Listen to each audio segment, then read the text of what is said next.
our best, as usual. Got a special guest today, my friend Marty.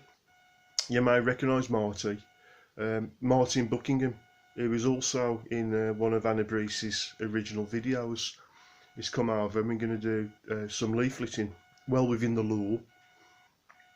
But he's got a tale he'd like to relate in the meantime.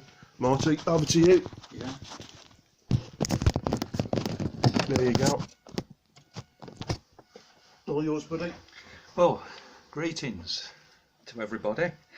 That's it. You might just get a little bit lower. A bit lower down? Yeah. Okay. Make sure people can see you. That should be all right.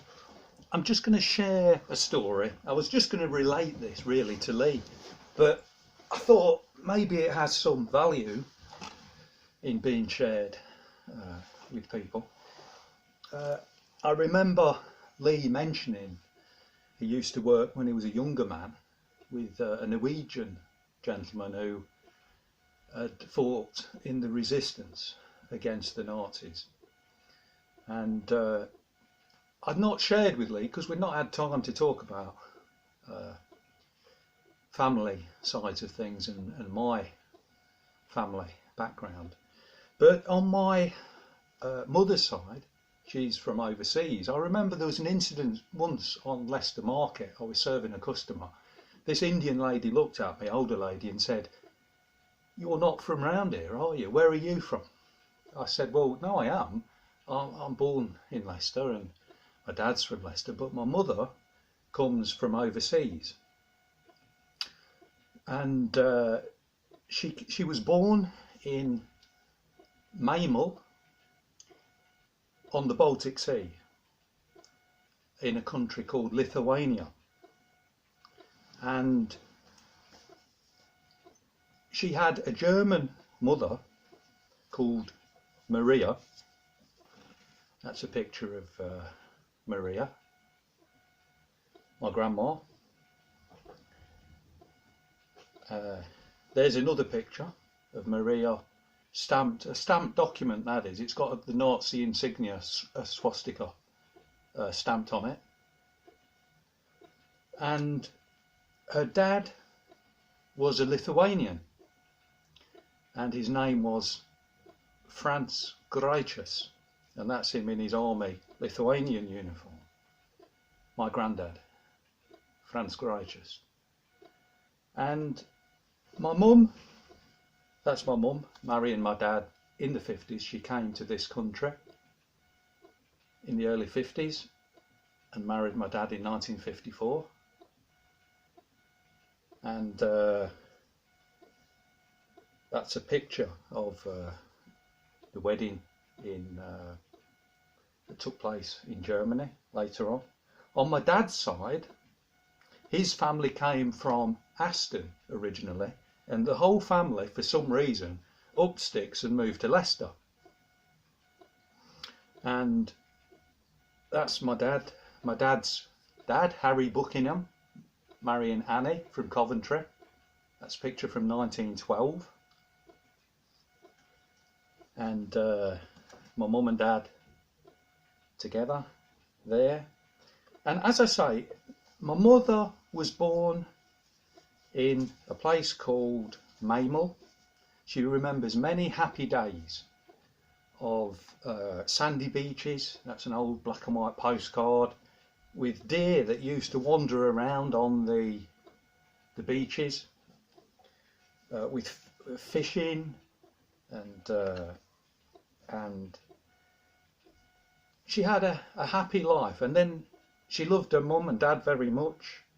And then one day she remembers being afraid. Her dad was in tears and he was pacing up and down, distraught.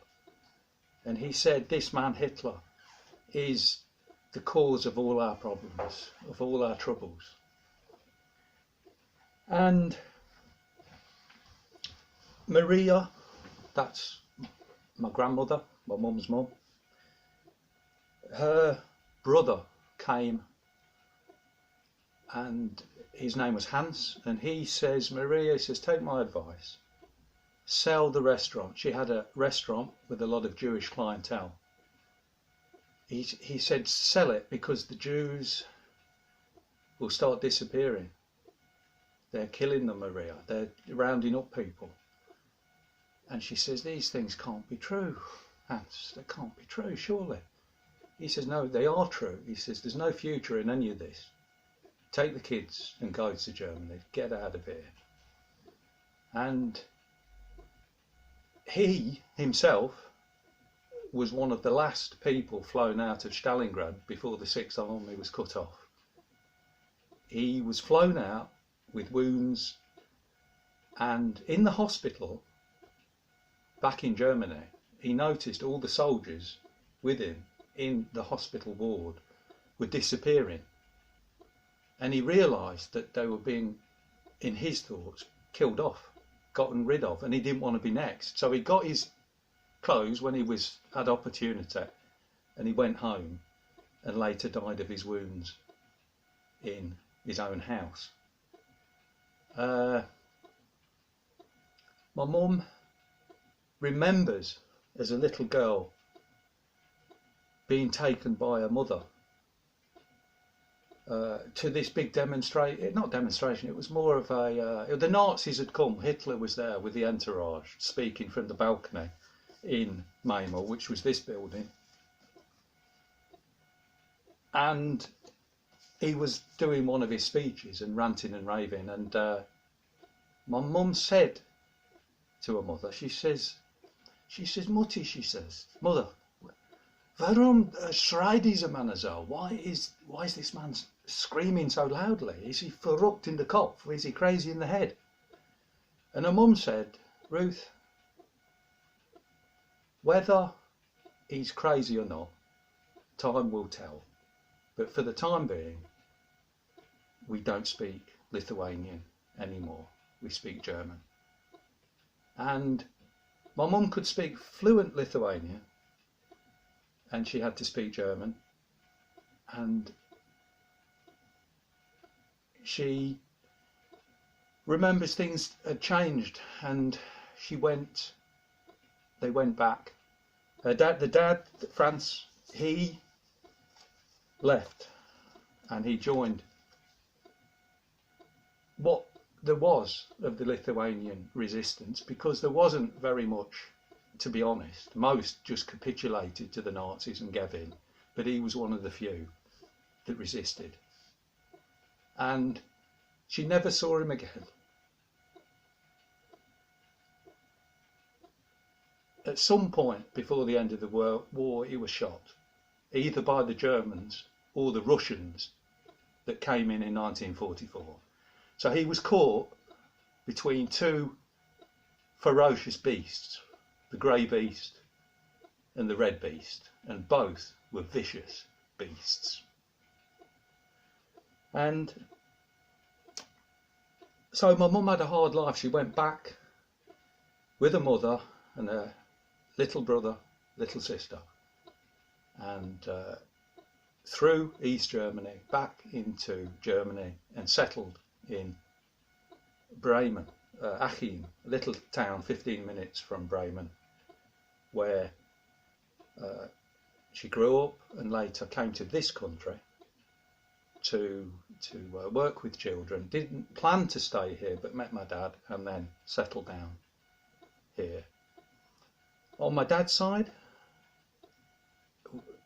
his brother John lost an eye at Dunkirk, and fought for the British. So there was suffering on both sides of the family. I've never been to Lithuania. I've never come across any of my relatives that were still would be there now. But I was familiar growing up on long summer school holidays of 6, 7, 8 weeks with visiting my nan in Achim. And later in life she lived in one of these block of flats with old peoples, and they'd all sit outside sometimes on summer evenings talking and gossiping and just by the letterboxes, and me and my sister would come and go with shopping and come and go, And my nan would say, "Who was sitting out there on the front? Was it the man with the dogs?" She'd call him the Hunderman, the Alsatians. Is Frau so and so there? Yes, she's there. And what about so and so? Yeah, he's there. And sometimes you had an uneasy feeling that not all of them totally were happy with the English. And they say, "Oh, the English kinder are here, the little English people there, you know." And you got a feeling you weren't quite always welcome. But there was one chap called Mr. Minderman, and he had his leg blown off by the British with a bomb. And he was one of the nicest people out. One of the nicest. He made a point of being friendly and warm. And to me, it sums up, people are people wherever they are, wherever they're born. Systems are evil that at times need resisting and opposing. And I just share these things simply, that we've got to resist totalitarian evil. I mean, my grandfather, he didn't want to resist any more than, and we all want to be left alone to live our lives peacefully. But sometimes things happen in life that you're caught in a snare and you've got to push back. So it's just something to think on as we're going through these days where a lot of people are capitulating to tyranny and evil. And yeah, God bless you all. Thank you. Thank you, Lee, for blessing me. I can't add anything to that. That says it all. You know, if something ain't right, then you've got to push back if you don't feel right. And God bless.